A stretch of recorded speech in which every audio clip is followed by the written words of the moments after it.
Hello and welcome to Daily Records. I am Tommy Burton, and today we are continuing some of the pickups that I got on Record Store Day, Black Friday last week.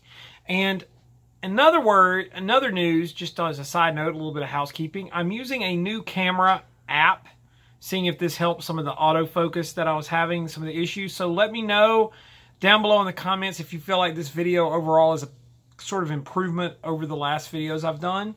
But today's record is Surf's Up by the Beach Boys, released on August 30th, 1971. Funny enough, this was the 17th album released by the Beach Boys, and it actually was received quite well critically.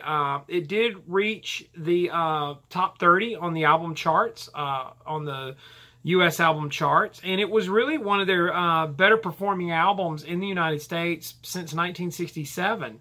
Now, it did a little better over in the UK, where it did hit number 15, and the Beach Boys kind of had this backwards thing going on. Over in England, they were doing quite well post Pet Sounds, whereas in the United States, their commercial stock was beginning to diminish a little bit, but in the UK, over in England, they kind of were on the uptick. So this was the title and everything, and the artwork are sort of this nod to their surf style music, the surf image.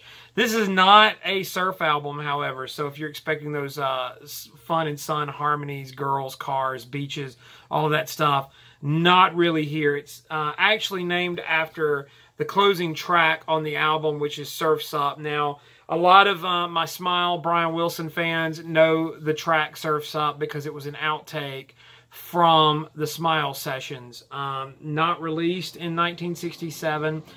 Brian famously performed the song on the Leonard Bernstein TV special. You can see clips of it here on YouTube, where Brian's just sitting at the piano singing the song. So it was a track that was unfinished, and they decided to finish it off and to complete it as a track, and it was released on this album. Now, they had a new manager, Jack Riley, and he was really trying to reintroduce the band kind of to the underground, to the counterculture. So there were a couple of singles released on this album, neither of which was a huge success. The first one was a fantastic Carl Wilson song called Long Promised Road that was released. It only reached the top 100, barely scraping through, and then Surf's Up. And if you've heard the track Surf's Up, you can understand why that wasn't a huge commercial success, because it's not really a commercial single.